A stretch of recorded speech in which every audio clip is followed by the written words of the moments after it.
retiens pas dans ton roi ce soir. Élève ta voix, célèbre le Dieu qui t'a sauvé, celui qui t'a lavé. Il est saint, il est saint, il est saint. Oh, tu es saint, Seigneur. Tu n'es pas comme les autres dieux. Toi, tu es saint, Seigneur. Alors que les autres dieux encouragent la luxure, l'idolâtrie, toi, tu es le Dieu saint, Seigneur. Je sais en qui j'ai cru. Je sais que j'adore le Dieu qui n'a pas de fin. Il s'appelle Jésus. Oh, oh, oh. Hey.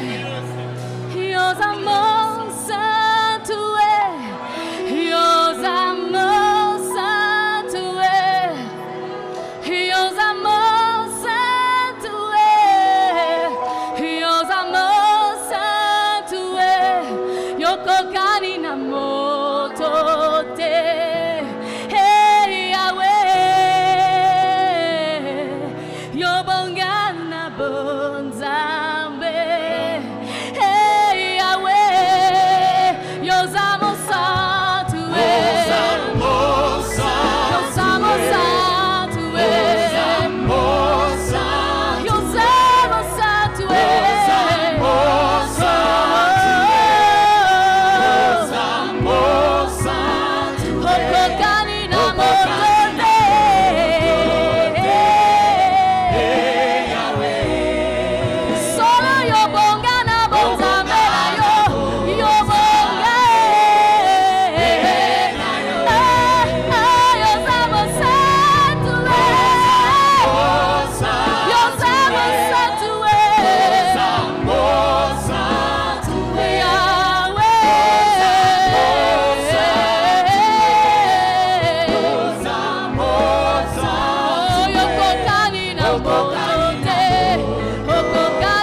Amen. Maintenant, est-ce que quelqu'un peut m'aider à acclamer Jésus très, très, très, très, très, très fort?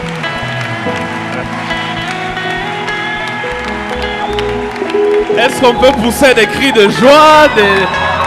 Wouh!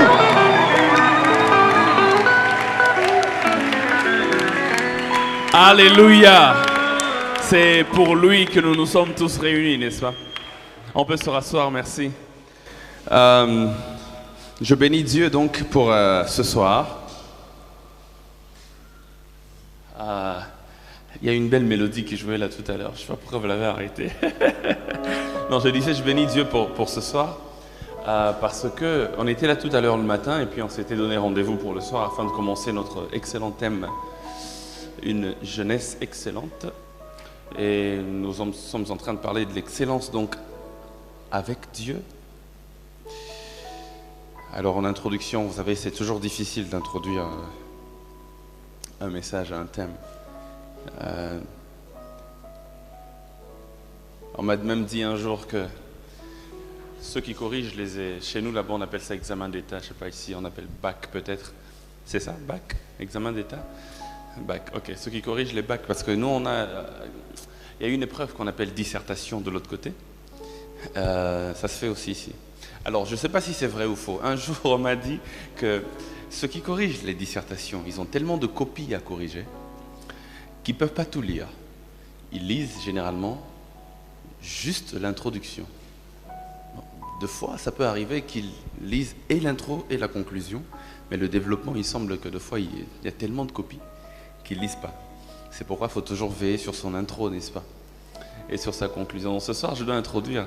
J'espère que ceux qui corrigent les copies des bacs ne sont pas ici.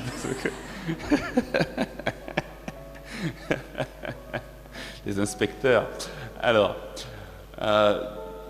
mais avant d'aller plus loin, laissez-moi dire merci à Dieu qui nous permet d'être là ce soir. Merci au pasteur Sosten. Je vois tous les responsables pasteurs et les pasteurs d'ici et même d'ailleurs, les responsables de jeunesse.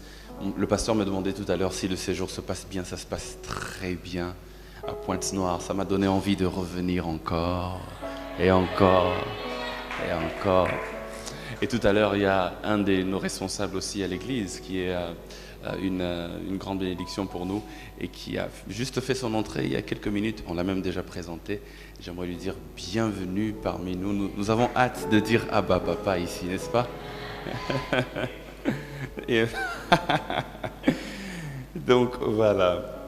Père, merci parce que tu veux nous parler ce soir. Merci parce que tu as une parole pour nous. Ta parole dit à chaque jour suffit sa peine. À chaque jour suffit aussi sa portion de gloire, sa portion de visitation. Ce soir, par ta parole, tu veux nous donner l'élan par rapport à tout ce qui va arriver dans la suite. Nous te prions donc, Père, de mettre les bases. Nous te prions donc que le fondement soit assez solide pour que tout ce qui sera construit dans la suite puisse demeurer, malgré l'épreuve de la tempête, malgré l'épreuve du temps. Fais-nous du bien, Père, par ta parole ce soir. Nous te prions de faire de nos cœurs des terres fertiles, afin que le grain de ta parole qui va tomber puisse produire en abondance, maintenant jusque dans la vie éternelle. Seigneur, nous te prions que tu sois avec nous en ce moment où nous ouvrons le Saint-Livre. Merci pour ta présence. Merci surtout pour la capacité de comprendre. Tu as dit dans Luc 24 aux disciples d'Emmaüs, vous dont l'intelligence est lente à comprendre ce qu'ont dit les prophètes. Nous voulons ce soir ne pas être dans ce cas. Nous voulons que notre intelligence soit rapide à comprendre. Nous voulons comprendre le Saint-Livre, que le voile qui peut empêcher la compréhension puisse être ôté, afin que ta parole puisse percer les cœurs et nous transformer ce soir. Fais-nous du bien au nom de Jésus. Amen. Amen. Hein? Merci beaucoup. Alors, je serai dans Genèse chapitre 5, versets 1 à 24.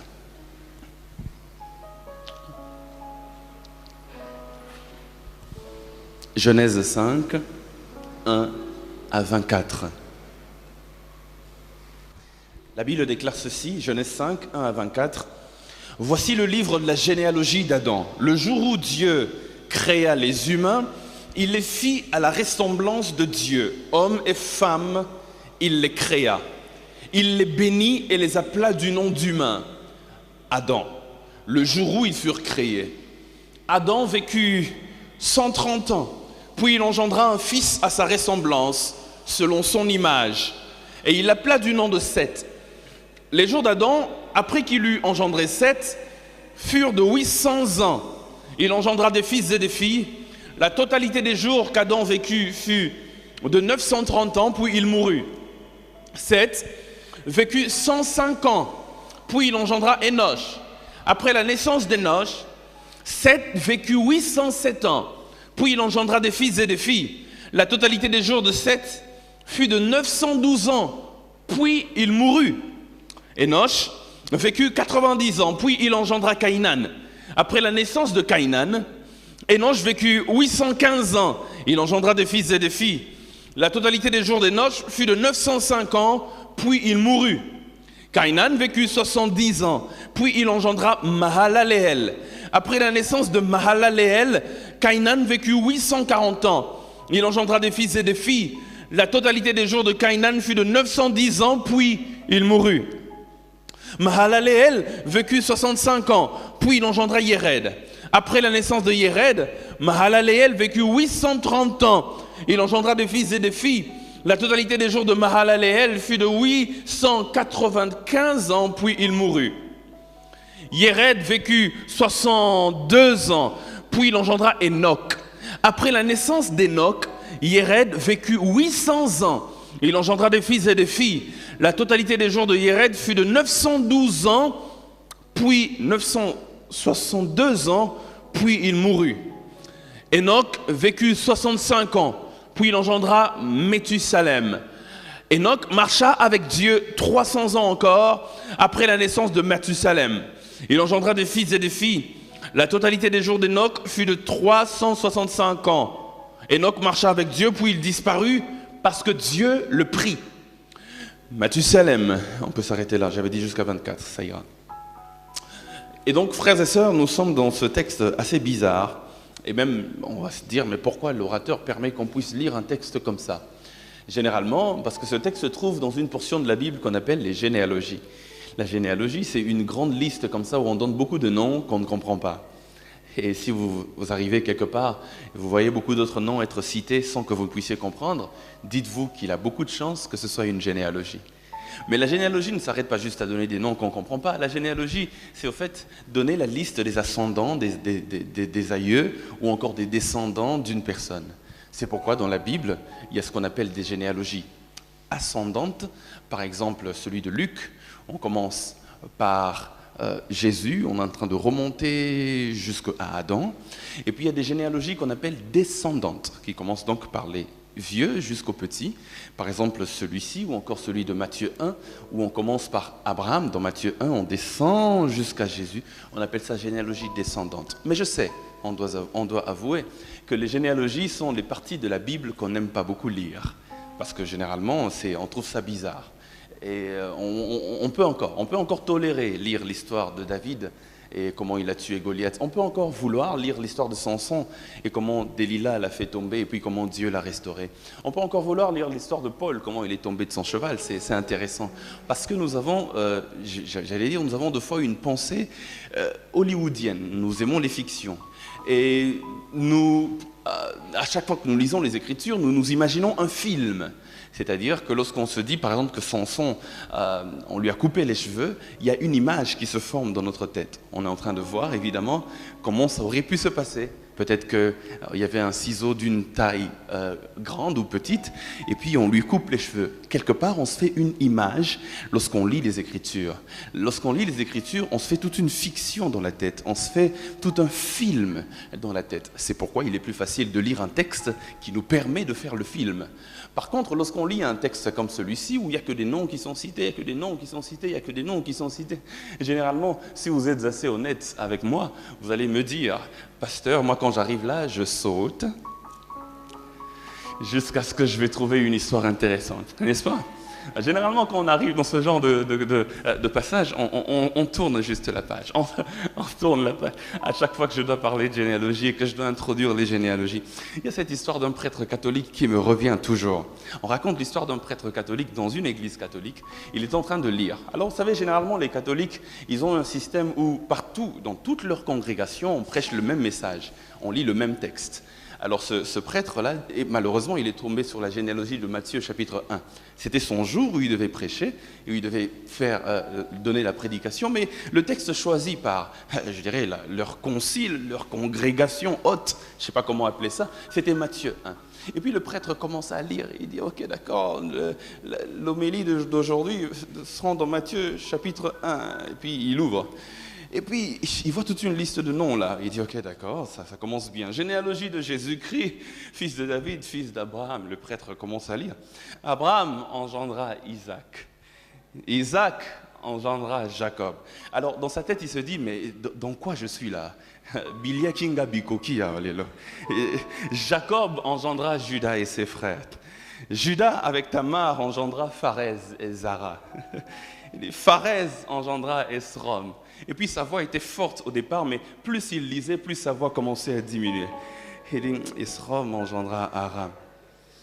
Aram engendra Aminadab. Aminadab engendra Nasson. Et puis il regarde, il voit que la liste est longue, et puis il dit, les amis, vous savez quoi?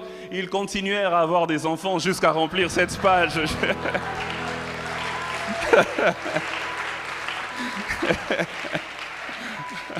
Et ils continuèrent à avoir des enfants. Il dit, oh non, c'est bon ça. Alors généralement c'est comme ça, on dit, ok, il a eu des enfants, ok, super.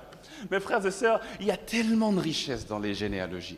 À un moment donné, j'ai passé presque 6 mois de ma vie en train de lire seulement les généalogies de la Bible. Et vous allez vous rendre compte que dans ces listes des noms qui sont bizarres, il y a quand même des choses à tirer. C'est pourquoi la Bible dit « Toute écriture est inspirée de Dieu ». Toute écriture, même celle qu'on ne comprend pas, même celle qui est bizarre, est inspirée de Dieu. Pourquoi le Saint-Esprit a-t-il permis qu'il y ait une liste de personnes dont on ne connaît pas l'histoire? Pourquoi le Saint-Esprit a-t-il permis qu'il y ait une liste de gens comme ça? Si je vous dis qui était Mahalaleel, vous n'avez aucune idée. La Bible ne parle même pas de lui. Était-il un homme bon? Était-il un homme méchant? Était-il un sacrificateur?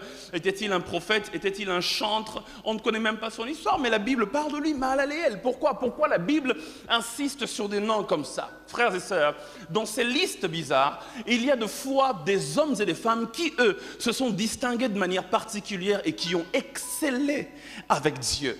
C'est pourquoi en introduction, j'aimerais qu'on voit le cas d'Enoch ce soir. Le sous-thème que je nous propose, c'est Enoch marcha avec Dieu. Enoch marcha avec Dieu.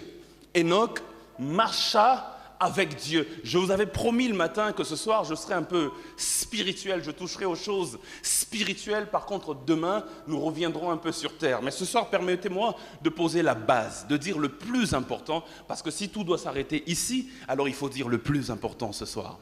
Enoch marcha avec Dieu. Il marcha avec Dieu. Et même lorsqu'on dit qu'une jeunesse excellente avec Dieu, l'excellence avec Dieu, pour moi aujourd'hui, c'est le avec Dieu là qui m'intéresse.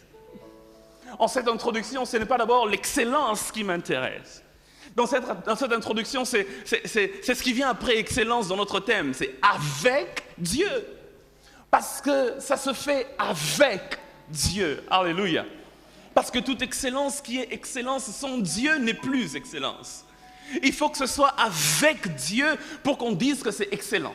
C'est pourquoi Enoch ne marcha pas seulement. Tout le monde marche. De toute façon, après avoir rampé pendant quelques mois, on commence à marcher. Mais la Bible dit Enoch marcha avec Dieu. Parce que frères et sœurs, la réussite dans la vie, ça ne devient pas seulement une question de flou dans mes yeux pour ne pas vous voir. La réussite dans la vie ne devient pas seulement une question de potentialité naturelle. La réussite dans la vie ne devient pas seulement une question de stratégie qu'on a eu à développer durant des années et des années. La réussite dans la vie, vivez assez longtemps, vous saurez, la réussite dans la vie, c'est aussi question de connexion et question d'alliance. C'est pourquoi, frères et sœurs, si nous voulons réussir dans ce monde, dans chaque aspect de notre vie, il nous faut être en alliance avec l'Éternel. Lorsqu'on dit Enoch marcha avec Dieu, ça relève 4 notions. Ça relève la notion de l'alliance avec Dieu. Ça relève la notion de la connexion avec Dieu. Ça relève la notion de l'intimité avec Dieu. J'irai même plus loin, lorsqu'on dit Enoch marcha avec Dieu, ça relève de la notion de l'amitié avec Dieu. Restez avec moi dans cette introduction juste pour vous dire que dans l'introduction de mon introduction, lorsque vous lisez les Écritures, vous allez vous rendre compte, frères et sœurs, que la Bible parle généralement de 4 dimensions de la marche lorsque c'est associé à Dieu.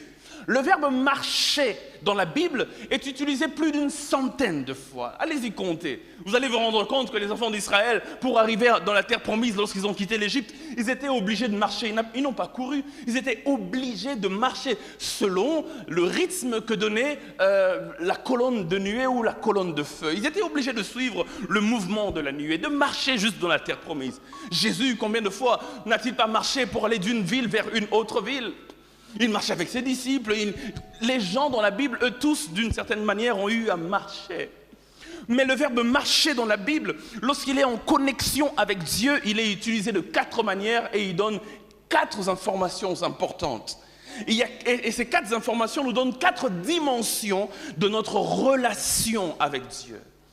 Lorsque le verbe marcher est utilisé en rapport avec Dieu, Colossiens chapitre 2, verset 6 dit « marcher en Dieu ». Les versions françaises disent « vivez en Dieu ». Mais j'aime la version King James en anglais qui dit « walk in God », qui veut dire « marcher en Dieu ».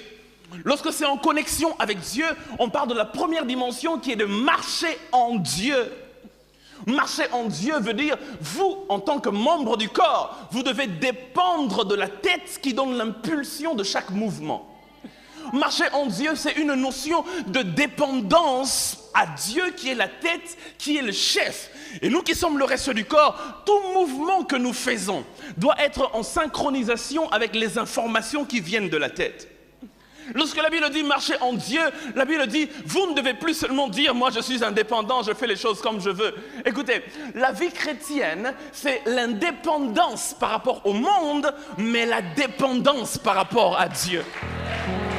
Marcher en Dieu veut dire la tête vous donne l'impulsion et obéissez à ce que la tête vous dit. Si vous lisez dans le contexte, il parle de Dieu qui est la tête et de nous qui sommes le corps. Frères et sœurs, il dit marchez en Dieu. Donc tout ce que vous faites, obéissez à celui qui est la tête. Parce que le fils prodigue, il a vite compris lorsqu'il voulait dire ok, moi je vais prendre mon indépendance, je vais aller loin du Père. Je n'ai pas besoin que le Père me dicte tout le temps ce que je vais faire. Père, donne-moi la part des biens qui me revient, je vais aller dans un village lointain.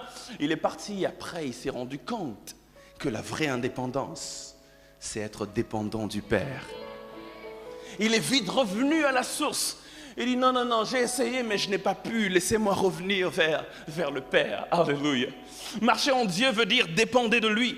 La deuxième dimension, à part Colossiens 2,6 qui dit marcher en Dieu, la deuxième dimension c'est ce dont Dieu parle lui-même à Abraham dans Genèse, chapitre 17, verset 1.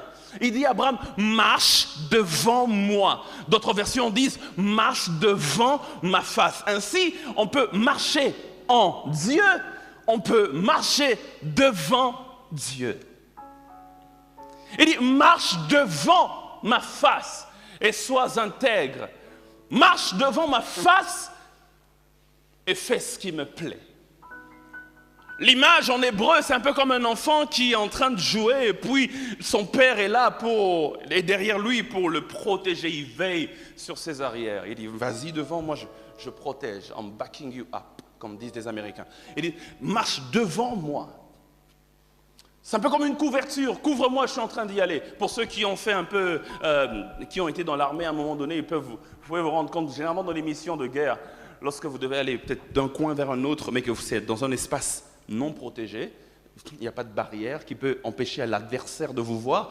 C'est-à-dire que si vous marchez, si l'adversaire est peut-être sur un immeuble, il peut bien vous voir et vous abattre. Généralement, avant d'aller de cet endroit vers un autre endroit, par crainte, on dit à ses amis, couvre-moi, je suis en train d'y aller. C'est-à-dire pendant que toi tu es en train de partir, lui il est en train de tirer au-dessus pour distraire les adversaires et pour que toi tu vois. C'est ça un peu l'image. C'est-à-dire en fait, sois une protection pour moi. Il dit, marche devant ma face et sois intègre. La troisième dimension, c'est dans Deutéronome chapitre 13, verset 4. Ou verset 5. J'ai lu plusieurs versions, je me suis rendu compte que ça dépend des versions. Dans certaines versions, c'est Deutéronome 13, 4. Dans d'autres versions, c'est Deutéronome 13, 5. Mais bon, disons juste 4 à 5. Comme ça, vous allez trouver cela, peu importe la version. Marcher derrière Dieu. Là, il ne s'agit pas de marcher en Dieu. Il ne s'agit pas de marcher devant Dieu. Mais il s'agit de marcher derrière Dieu. C'est-à-dire que c'est Dieu maintenant qui est devant et vous, vous êtes derrière. Dieu donne l'impulsion. Quand Dieu va à gauche, vous allez à gauche. Quand Dieu va à droite, vous allez à droite. Ça, c'est la dimension du serviteur qui doit faire tout ce que le maître lui demande de faire. Suivre les mouvements du maître en synchronisation. Quand vous sentez que le maître a bougé, vous le suivez. Parce que vous êtes ses serviteurs. Vous faites ce que le maître vous dit de faire. La quatrième dimension, c'est celle d'Enoch et même de Noé. La Bible dit cela d'Enoch, dans Genèse chapitre 5, verset 22 et même 24, qu'on a lu tout à l'heure. La Bible dit Enoch marcha avec Dieu. Noé, dans Genèse 6, 9, la Bible dit aussi Noé marchait avec Dieu. Ça, c'est la quatrième dimension. Ainsi, nous avons marché en Dieu, la notion de dépendance. Marcher devant Dieu, la notion de l'enfant qui est protégé par le Père. Marcher derrière Dieu, la notion du serviteur qui suit le maître. Mais ensuite, marcher avec Dieu, qui est la quatrième dimension de notre relation avec Dieu. C'est la relation, la notion de l'amitié avec Dieu. Là, ce n'est plus l'enfant ni le serviteur, c'est l'ami. Je marche avec Dieu. Là, personne n'est devant, personne n'est derrière. On est au même niveau, en pleine communion, et nous marchons ensemble. Et la Bible dit, Enoch marcha avec Dieu. Il marchait avec Dieu, c'est pourquoi Dieu l'a traité différemment. Et la Bible déclare, Enoch, pendant que tout le monde, il y a comme un leitmotiv, et il mourut, et il mourut. Ça revient comme un refrain, et il mourut, et il mourut. Adam, et il mourut, tel, et il mourut, tel autre, et il mourut, tel autre, et il mourut. Mais quand on arrive à Enoch qui a marché avec Dieu, la Bible ne dit pas, et il mourut. La Bible dit, et Dieu le prit, parce qu'il était agréable à Dieu. Lorsqu'on marche avec Dieu, on devient une exception dans la règle. Lorsqu'on marche avec Dieu, même lorsque tout le monde meurt, toi, ton cas est différent. Même lorsque tout le monde est malade, toi, ton cas est différent. Même lorsque personne ne peut avoir des enfants dans ta famille, toi, ton cas est différent. Même lorsque tout le monde est médiocre, toi, tu excelles parce que tu marches avec Dieu. Quelqu'un dit Amen. Dieu fait de nous une exception à la règle. Enoch a été enlevé. Marcher avec Dieu, permettez-moi de poser les fondements, permettez-moi d'enseigner ce soir. Est-ce que je peux prêcher comme je le sens, hein? Marcher avec Dieu implique toujours 5 choses importantes. 5 choses importantes. Marcher avec Dieu implique 5 choses. Lorsqu'on dit qu'un homme marche avec Dieu, il y a au préalable ces 5 choses, ces 5 conditions qu'il faut remplir. Ces 5 choses, ces 5 implications qui sont, je dirais, un peu sournoises. Lorsqu'on dit il marche avec Dieu quelque part, ça implique ces 5 choses-là. Que vous en soyez conscient ou inconscient, ça implique toujours ces 5 choses-là. Est-ce qu'on peut y aller? La première des choses que ça implique, marcher avec Dieu, implique une réconciliation d'abord avec Dieu. Une réconciliation avec Dieu. Vous savez pourquoi? Parce que Enoch n'est pas le premier homme. Il y a eu le premier homme avant Enoch, Adam, qui a péché, et à cause de lui, la Bible déclare dans Romains 3, 23, tous ont péché et sont privés de la gloire de Dieu. Personne ne peut prétendre à une communion avec Dieu. Personne ne peut prétendre à marcher avec Dieu. Vous savez pourquoi? Parce qu'à cause du péché, nous sommes devenus ennemis de Dieu depuis la naissance. Vous vous rendez compte, un enfant qui naît, qui ne connaît ni le mal, ni le bien, il vient de naître, mais il est déjà potentiellement ennemi de Dieu. Pourquoi? À cause de la nature d'Adam, la nature pécheresse. Il faut le miracle de la nouvelle naissance pour qu'il devienne enfant de Dieu. Même le prédicateur le plus puissant qui a le plus d'onction dans le monde, s'il a un enfant, cet enfant est un païen, vous le savez. Parce qu'il faut que lui aussi, quand il grandira, prenne la décision consciente de marcher avec Dieu et de donner à Dieu sa vie. Ça ne se transmet pas par les gènes, ça ne se transmet pas par l'ADN. C'est pas une question de mon père était pasteur, mon père était chantre. Non, non, c'est pas comme ça. Il faut avoir l'ADN du Père, il faut naître de Dieu. Il faut se réconcilier avec Dieu. Dis Seigneur, j'étais païen. Seigneur, je ne te connaissais pas. Seigneur, j'ai vécu ma vie comme je voulais. Mais aujourd'hui, j'ai entendu ta voix. J'abandonne mes œuvres mortes. Je viens à toi, Seigneur, afin que tu deviennes mon ami, je devienne ton fils, tu deviennes mon père. Il faut qu'il y ait une réconciliation avec Dieu. Enoch ne peut pas marcher avec Dieu si Enoch ne s'est pas réconcilié avec Dieu. Et quand on dit qu'Enoch marchait avec Dieu, ça veut dire que quelque part il y a eu cette réconciliation. Vous savez pourquoi? Parce que la Bible dit dans Amos 3.3, deux hommes ne peuvent pas marcher ensemble s'ils ne se sont pas mis d'accord. Il faut qu'ils se mettent d'accord. Ok, moi je suis saint, toi tu es pécheur et que tu as vécu toute ta vie sans me connaître, et on va le voir tout à l'heure. Il dit, mais maintenant je te donne ma vie. Vous savez, ce moment-là où tu as pris la décision à l'église ou je ne sais pas où tu as dit, Seigneur, je te donne ma vie. C'est en ce moment-là que la réconciliation s'est faite. Il dit, Seigneur, je veux marcher avec toi pour devenir excellent, mais jusque-là, moi j'étais un coureur de jupons, non, moi j'étais un fornicateur, non, moi j'étais un menteur, moi j'étais un ceci, moi j'étais un cela, mais je prends la décision de marcher avec Dieu. J'abandonne tout ça pour suivre Dieu. Deux hommes ne peuvent pas marcher ensemble s'ils ne se sont pas mis d'accord. Il faut qu'il y ait une réconciliation. Alléluia. On va voir qu'est-ce qui a fait que Enoch se réconcilie avec Dieu. C'est dans ce texte. Vous allez vous rendre compte, prédicateur, la Bible ne donne pas ce genre de détails. On dit seulement que Enoch a marché avec Dieu. On ne dit pas qu'est-ce qui a poussé Enoch à commencer à marcher avec Dieu. Comment vous pouvez dire qu'on va voir ça? Restez avec moi, j'ai une petite surprise pour vous à la fin. Alléluia. Une réconciliation. C'est-à-dire une rencontre. C'est-à-dire il faut qu'il y ait comme un clash, il faut qu'il y ait comme un accident. Il faut qu'il y ait comme un boum, et puis voilà. Et puis vous prenez la même direction.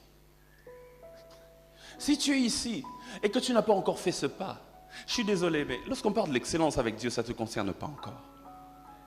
Il faut faire ce pas-là. Je dis, Seigneur, je viens vers toi, je viens me réconcilier avec toi. Et c'est là que la marche avec Dieu commence. Quelqu'un a dit Amen, hein?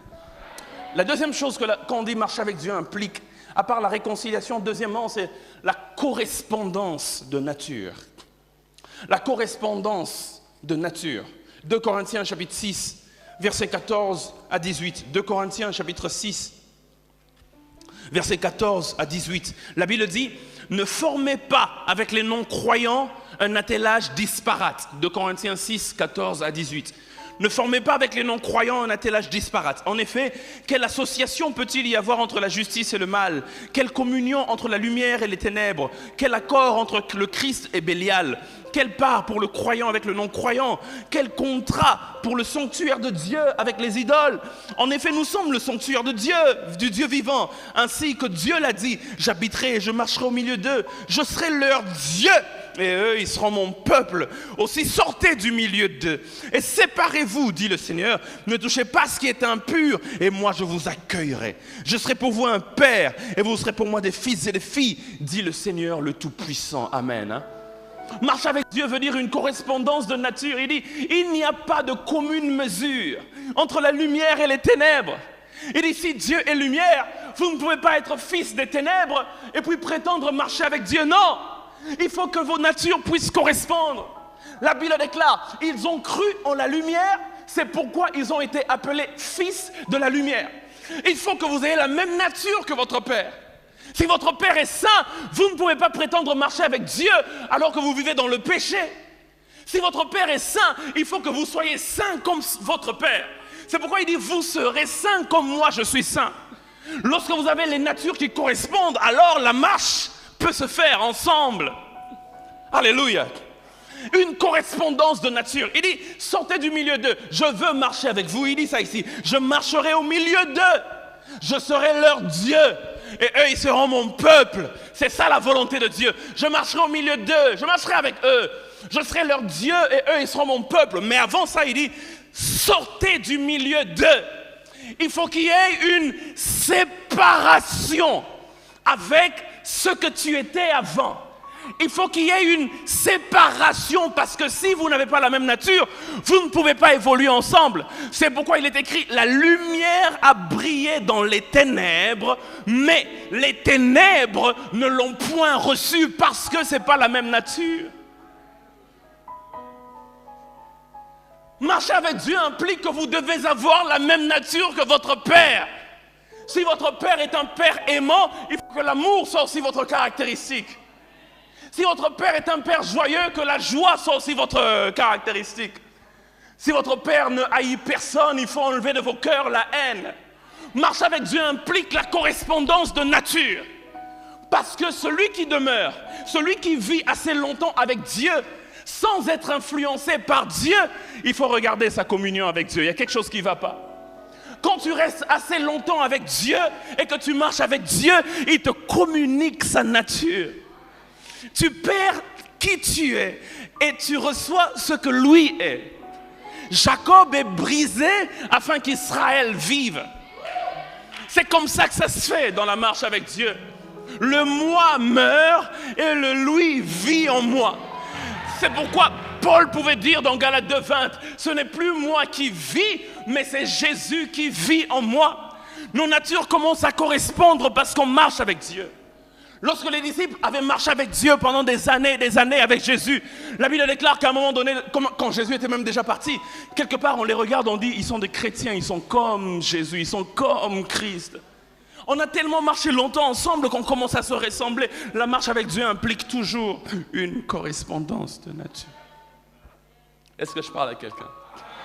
Mais toi, depuis que tu dis que tu marches avec Dieu, Seigneur, ça fait combien de temps que tu es venu à chrétien? Ça fait 6 ans que je suis chrétien. Ça fait combien de temps que tu es chrétien? Ça fait 8 ans que je suis chrétien. Mais lorsqu'on te regarde, toi qui as fait 8 ans dans la vie chrétienne, et on va un peu plus loin pour voir lorsque tu as commencé jusqu'ici, on voit que il n'y a pas grande différence. Alléluia. Alléluia. Est-ce que vous êtes en train de me comprendre?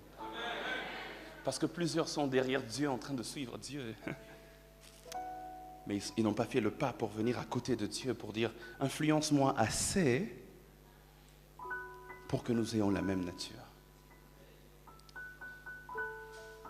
Marcher avec Dieu, ça implique toujours une troisième chose. Et c'est Jean qui le dit maintenant. Dans 1 Jean chapitre 1, versets 6 à 7. Est-ce que vous êtes là? Si vous êtes là, dites un bon amen. Dans 1 Jean 1, 6 à 7.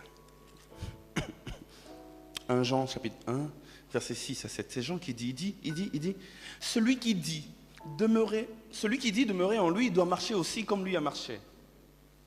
Bien-aimés, ce n'est pas un commandement nouveau que je vous écris, mais un commandement ancien que vous aviez dès le commencement. Ce commandement ancien, c'est la parole que vous avez entendue. Marcher avec Dieu implique, selon Jean ici, marcher selon ses commandements. Marcher selon les commandements de Dieu. Je ne vais pas insister sur ça longtemps, parce que ça rentre un tout petit peu avec ce que j'ai dit précédemment. Marcher avec Dieu veut dire quatrièmement, un peu ce que j'ai dit tout à l'heure, la journée, avant qu'on vienne ce soir. Marcher avec Dieu implique quatrièmement, soumettre sa volonté à la volonté de Dieu. Lorsqu'on marche avec Dieu, deux fois il te dit, ok, allons à gauche. Deux fois il te dit, bon, on va s'arrêter ici pendant 2 ans. Marcher avec Dieu, c'est pas, oh non Seigneur, lève-toi, non, continuons le chemin. Marcher avec Dieu veut dire soumettre sa volonté à la volonté de Dieu. C'est-à-dire, dire Seigneur, je suis ton serviteur, qu'il me soit fait selon ta volonté. Je ne vais pas insister sur ça longtemps parce que j'ai parlé de ça en long et en large tout à l'heure à 12h30. Mais marcher avec Dieu, c'est cela. C'est-à-dire qu'il y a 2 volontés qui doivent marcher ensemble. Il faut que l'une d'entre elles puisse baisser et que l'autre puisse croître afin que la marche se fasse bien. Et la volonté qui doit se soumettre, ce n'est pas celle de Dieu. Parce que ce n'est pas à nous de diriger Dieu, mais c'est à Dieu de nous diriger. Marcher avec Dieu implique ça aussi. Ça veut dire soumettre sa volonté à la volonté de Dieu. Et c'est l'une des choses les plus difficiles à faire dans la vie chrétienne. Dans la vie, en général, c'est l'une des choses les plus difficiles. Dire, ok, j'ai une vision, j'ai un rêve, c'est ce que je veux. C'est là que je veux aller. C'est ceci que je veux manger. Après, Dieu dit non, à ça. Un jour, le pasteur Roland raconte une histoire. Il dit il venait d'une retraite de, je pense, 1 semaine. Et puis bon, évidemment, sa femme lui manquait, et puis il manquait aussi à sa femme. C'est normal, il était allé loin pendant 1 semaine. Il a jeûné pendant 1 semaine. Et puis après, il sort de la retraite. Pendant qu'il sort de la retraite, il appelle sa femme. Dès qu'il sort, en fait, il appelle sa femme. Elle dit, alors chérie, j'ai fini la retraite, je suis en train d'arriver. Mais j'ai tellement faim, j'ai jeûné 1 semaine. Chérie, voici ce que je veux que tu fasses. Je veux que tu puisses préparer le meilleur plat possible. Parce que quand j'arrive, je vais manger comme il n'est pas permis de manger. Et puis sa femme dit, oh chérie, merci, j'attends que tu viennes et tout. Vous savez comment les femmes sont et tout. Hein. Et puis paf, le pasteur commence à venir. Pendant qu'il commence à venir, il reçoit un autre appel d'un frère dont la femme, je pense, devait passer par une opération. Il dit, pasteur, j'essaie de vous joindre, ça fait 1 semaine. Il dit, oh désolé, j'étais vraiment éteint parce que j'étais en prière. Il dit, ma femme sera opérée aujourd'hui. Et puis les médecins disent que l'opération peut durer vraiment longtemps parce que c'est un cas très, très, très délicat. Et puis après, pendant que le frère est en train de parler, il entend Dieu lui dire, rentre en retraite encore maintenant là, pendant 3 jours.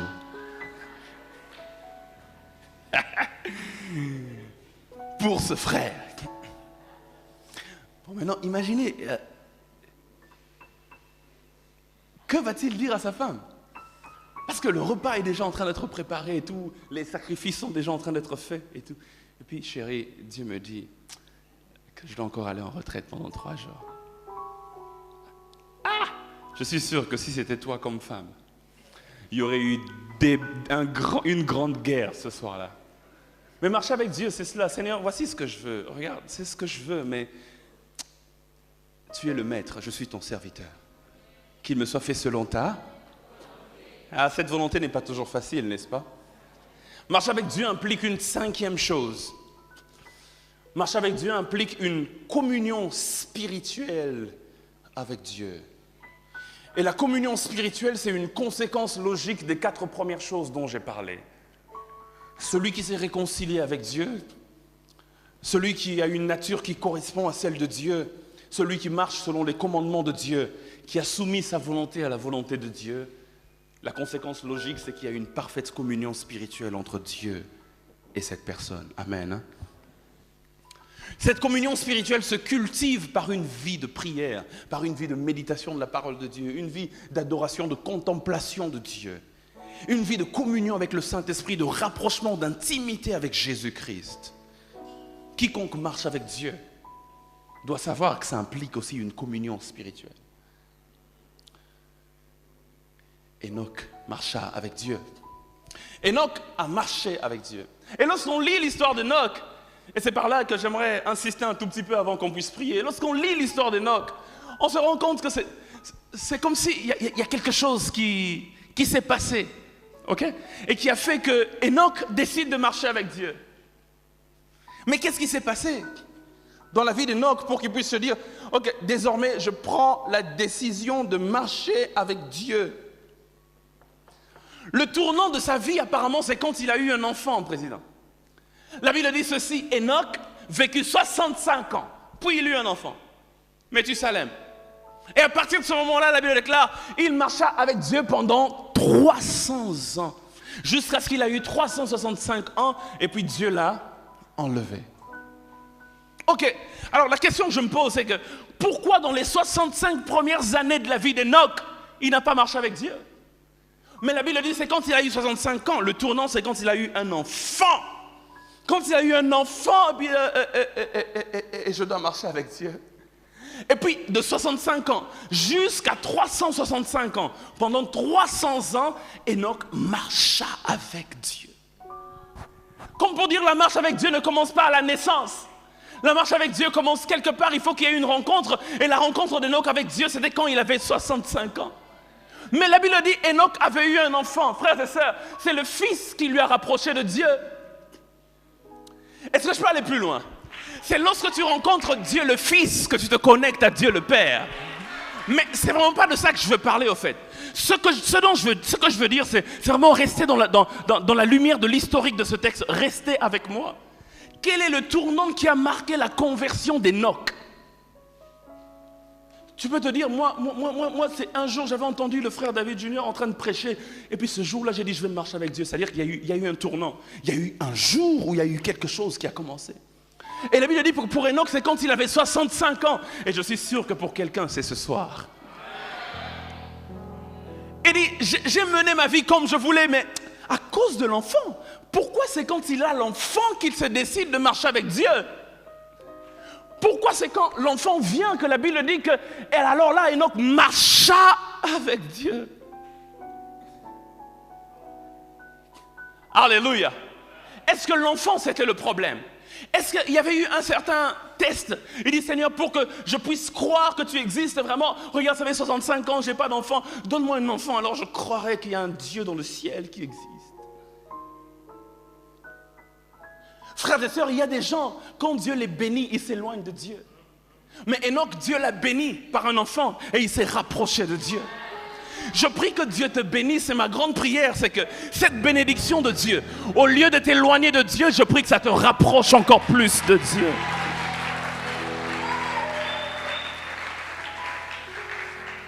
Alléluia.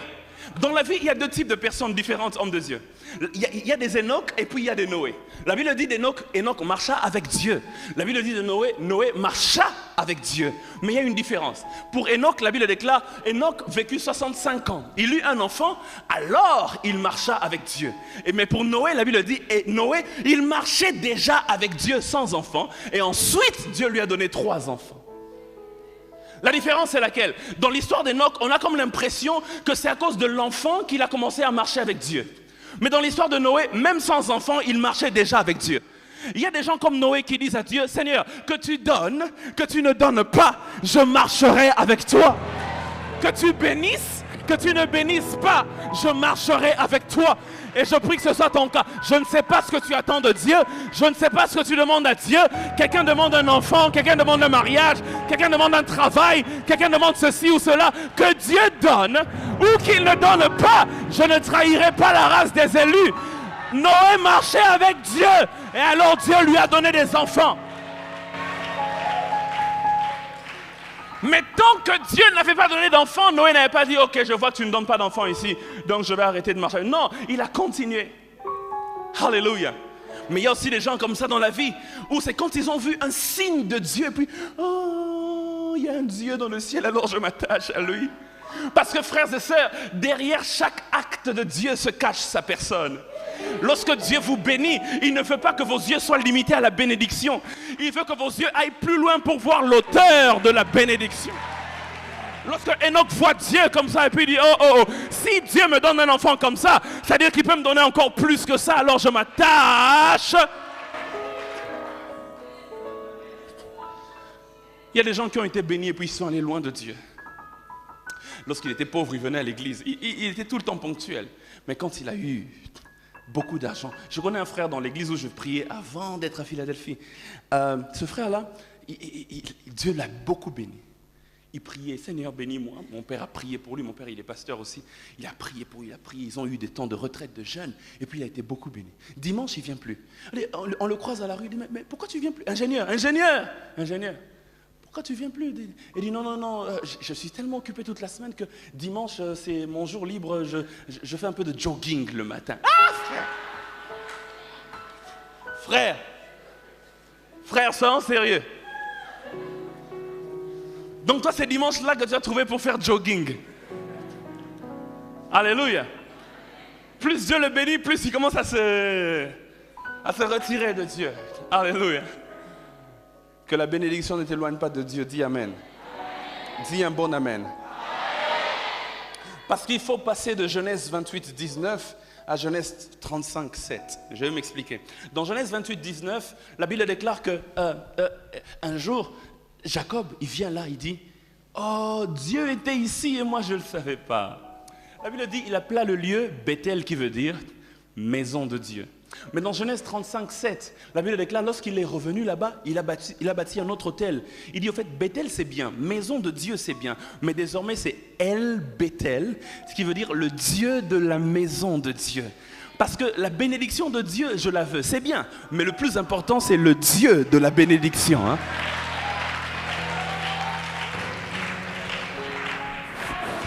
Le plus important, c'est le Dieu de la bénédiction. Il est temps que quelqu'un passe de Bethel à El Bethel. Hein? Il est temps que quelqu'un passe de j'ai eu un enfant à qui est le Dieu qui m'a donné un enfant. Il est temps que quelqu'un passe à j'ai eu un bon mari par qui est le Dieu qui m'a donné un bon mari. Que la bénédiction de Dieu te fasse arriver au prochain niveau de la révélation. Et le prochain niveau de la révélation, c'est la rencontre avec Dieu lui-même.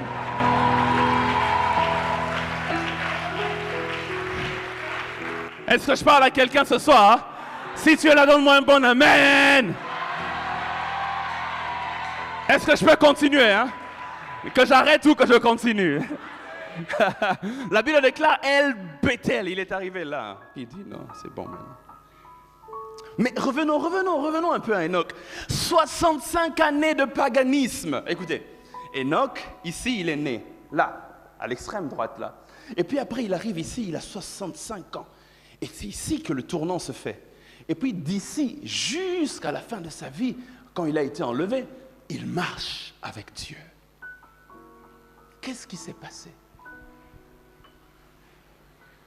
Qu'est-ce qui s'est passé? Le tournant, c'est quand il a eu un enfant. Mais écoutez, l'enfant avait un nom, n'est-ce pas? L'enfant s'appelait comment? C'est dans nos Bibles. Méthusalem. Et c'est Enoch lui-même, vraisemblablement, qui donne le nom à l'enfant. Il dit, ok, celui-ci, on l'appellera Méthusalem. Méthusalem veut dire quoi? En fait, le tournant, c'est quand il a eu l'enfant, évidemment. Mais l'enfant est venu avec une révélation. Parce que pour se connecter à Dieu, des fois, on a besoin d'une révélation. C'est pourquoi Paul dit ceci. Il dit, Jésus, nous le connaissions autrefois selon la chair, mais désormais, nous le connaissons selon l'esprit de vérité. Il veut dire, on m'a parlé de Jésus, mais je persécutais l'Église. Je connaissais Jésus, mais je persécutais quand même l'Église. Mais quand l'Esprit m'a révélé qui est vraiment Jésus, alors je me suis rendu compte que non, il n'est pas seulement un juif comme les autres. Lui, c'est le Seigneur des Seigneurs. C'est-à-dire, en fait, il faut qu'il y ait une révélation. Alors, Enoch a eu une révélation, et la révélation l'a poussé à appeler son fils Méthusalem. Est-ce que vous savez ce que Méthusalem veut dire? Méthusalem veut dire en hébreu, quand il mourra, ça arrivera.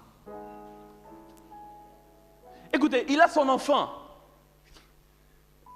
Enoch, j'imagine dans le quartier, les papas du quartier. Oh Enoch, félicitations, mais comment s'appelle ton enfant? Mon enfant s'appelle, quand il mourra, ça arrivera.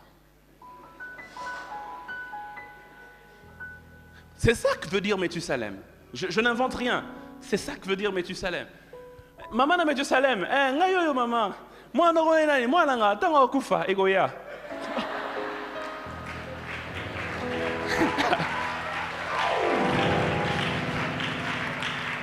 Oh. Le nom va venir le jour où il va mourir ou quoi? Et il était commenté.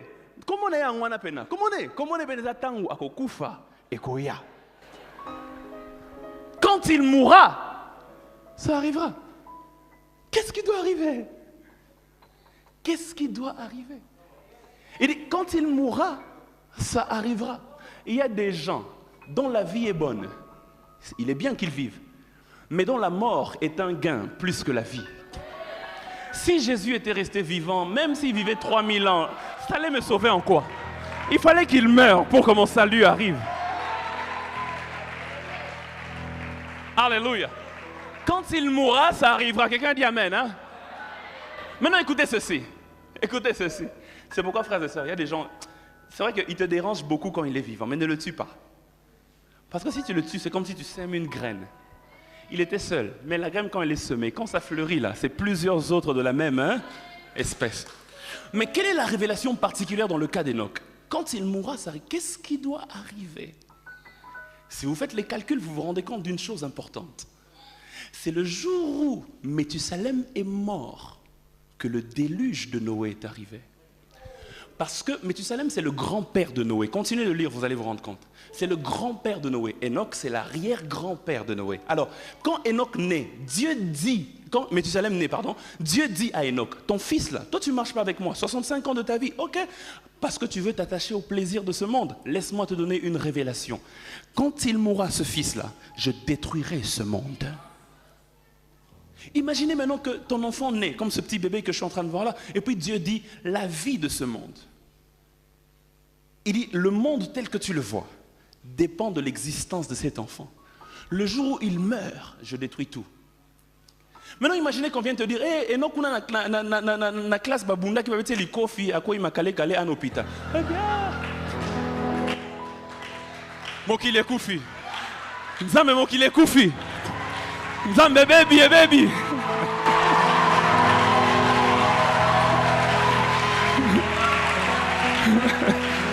Maman, Metusalem de munoko. Akuta ina pomba mobwe afingi pomba, siko pomba abeti, siko bon men hôpital ana coma, médecin lobi ke ba jour na ye eza compté.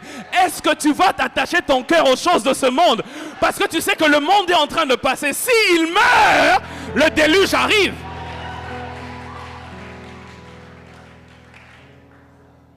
Enoch a eu la révélation que le monde tel que nous le voyons n'est pas éternel. Le monde et ses plaisirs finiront par passer. Alors il dit, ok, j'ai marché 65 ans sans Dieu.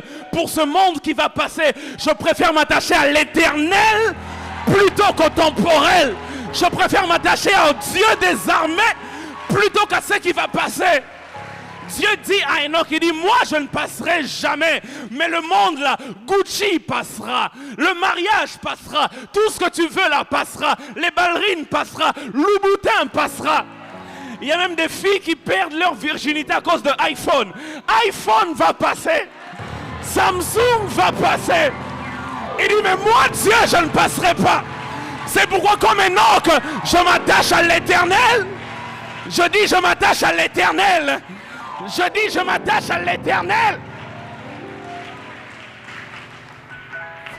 Il dit, la gloire de ce monde est éphémère. Le diable a dit à Jésus, prosterne-toi ici, et je te donnerai tout le royaume de ce monde et leur gloire. Jésus regarde et dit, c'est éphémère. Jésus a vu les choses comme Enoch. Il dit, un jour, ça va passer. Un jour, Dieu va tout détruire. S'il ne détruit pas par les eaux, il détruira par le feu. Mais un jour il va tout détruire. Ça ne sert à rien que je perde mon salut à cause des choses de ce monde. Ça ne sert à rien que je perde mon salut à cause des avantages temporaires de ce monde. La Bible parle de Moïse. La Bible dit Moïse, lorsqu'on lui a proposé d'être le fils de la fille de Pharaon, la Bible dit il refusa d'être appelé fils de la fille de... Pourquoi? Parce qu'il estimait les souffrances du Christ être d'un prix plus grand que la gloire temporaire, éphémère de l'Égypte. Le problème, frères et sœurs, avec Ésaü et Jacob, c'est lequel? Jacob a regardé aux choses éternelles, le droit d'aînesse, les choses qui durent. Ésaü a regardé aux choses temporelles. Donne-moi une soupe de lentilles, j'ai faim. Maintenant là, ton droit d'aînesse là, ça ne va pas me nourrir, prends-le. Mais on voit dans la suite, beaucoup de gens néglige l'éternel à cause du temporel. Il s'attache aux choses de ce monde qui passent, au lieu de s'attacher au Dieu qui ne passera jamais. Il dit, Enoch, 65 ans, tu marches sans moi, le monde passera. Jésus maintenant dit à ses disciples, il pose une question un jour, il dit, à quoi sert-il à un homme de gagner ce monde s'il perd son âme? Il dit, à quoi sert-il à un homme maintenant? Et maintenant, à quoi sert-il? Écoutez, à quoi sert-il de rester attaché à ces choses qui passent? À quoi sert-il à un homme? Seigneur, est-ce que ce n'est pas important pour les choses qu'il y a dans ce monde? Dieu nous les donnera pour nous accompagner dans notre pèlerinage sur terre. Quand Dieu se rend compte que tu auras besoin d'une voiture pour prêcher l'évangile, Dieu te donnera même des conteneurs de voitures. Dieu peut te donner toute une nation. Il dit, mais non, le pointe noire là, ça t'appartient, je te donne ça. Notre Dieu est capable de le faire. Mais n'attache pas ton cœur aux choses de ce monde, jusqu'au point de perdre ton éternité à cause des choses de ce monde. Enoch dit, désormais je m'attache au Dieu qui ne passe pas. Parce que, écoute, Dieu pour réduire la valeur du monde, il la met dans la vie d'un enfant. Quand lui mourra, le monde mourra avec lui.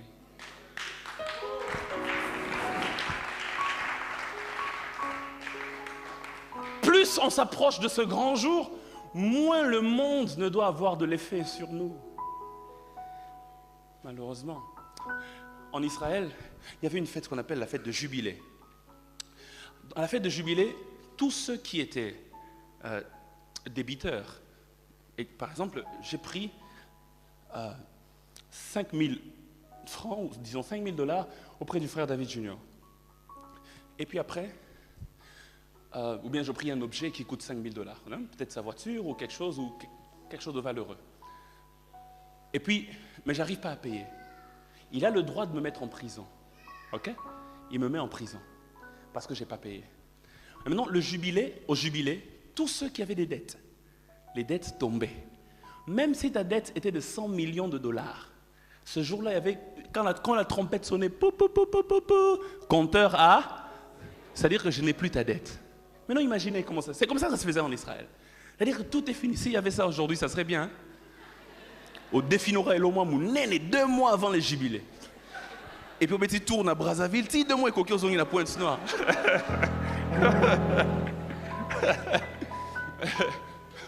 Maintenant, quand on se rapprochait du jubilé, non, écoutez maintenant, mettez-vous dans la position du frère David Junior. Je lui dois $1 million. D'accord? Ça fait 20 ans. Et le jubilé, c'était chaque 50 ans. Chaque 50 ans. Chaque 50 ans. Maintenant, on a la première année comme ça, $1 million. Je n'ai toujours pas payé. 10 ans, 15 ans, 20 ans, 30, 40 ans. Plus je m'approche du jubilé, il sait que les dettes vont tomber, je ne vais plus rien lui devoir, n'est-ce pas? Alors, qu'est-ce que les gens faisaient? Les valeurs commençaient à diminuer. Bon, mon cher, et là, on a une valeur à 10 000. Mais bon, jubilé, allez, 10 000, tiens, attends-moi 800. Que j'aille au moins quelque chose au lieu d'avoir 0, n'est-ce pas? Attends-moi 5 000, mon. Et puis, le jour de la veille du jubilé, bon, le beau année. Il faut passer à 10 000, mais aux à combien? Bon, on a 150. Hein? Ah, mon cher, 150, on va faux. Hein? Mais bon, 150, tu te rends compte que c'est mieux que 0. Donne quand même. Qu'est-ce que je veux dire? Plus on s'approchait du grand jour de délivrance, moins les choses de ce monde avaient de la valeur baissait. De la même manière, plus on s'approche du retour de Jésus, frères et sœurs, les choses de ce monde, leur valeur dans nos cœurs doivent sensiblement baisser.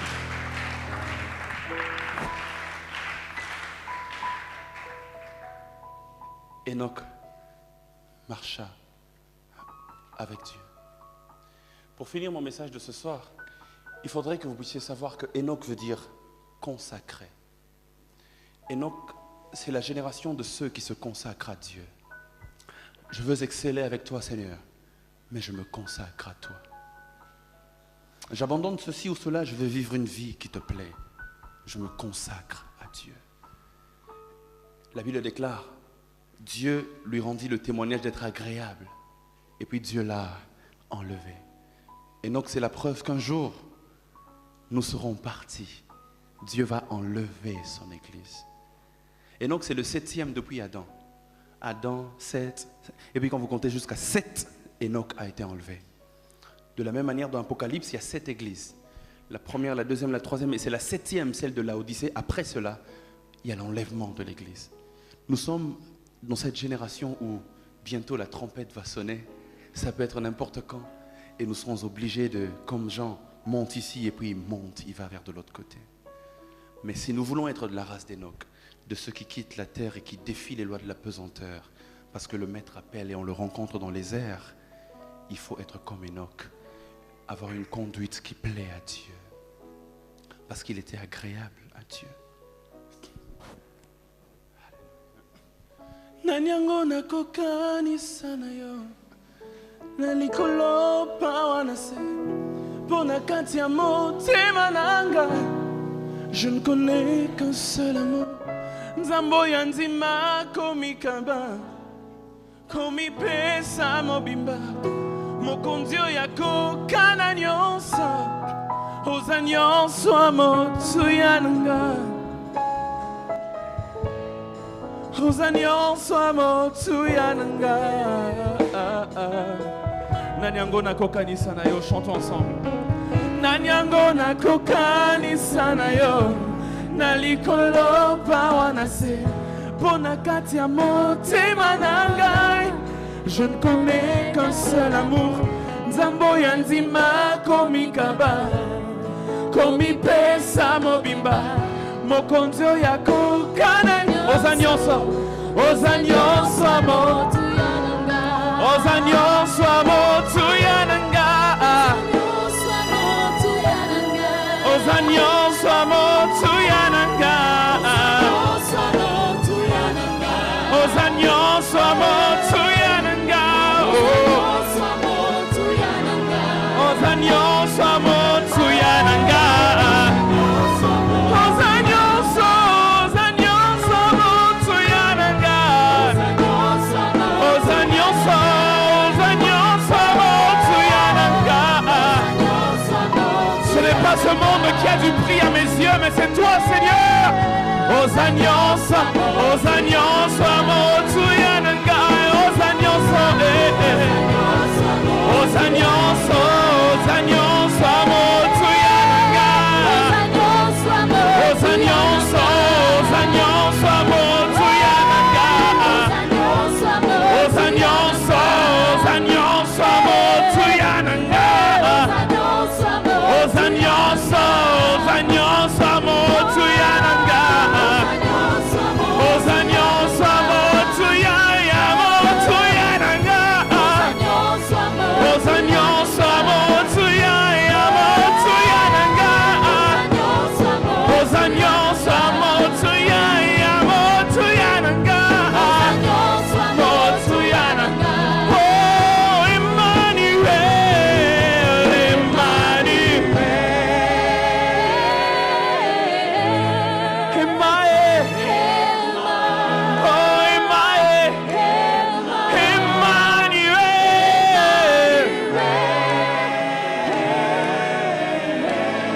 Emmanuel, oh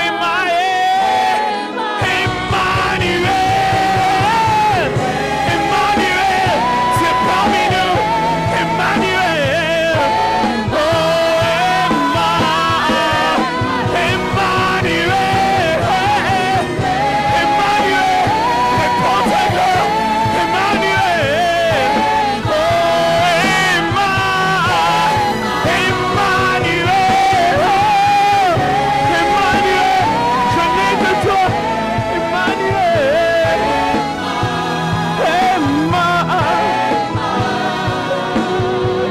dans mes moments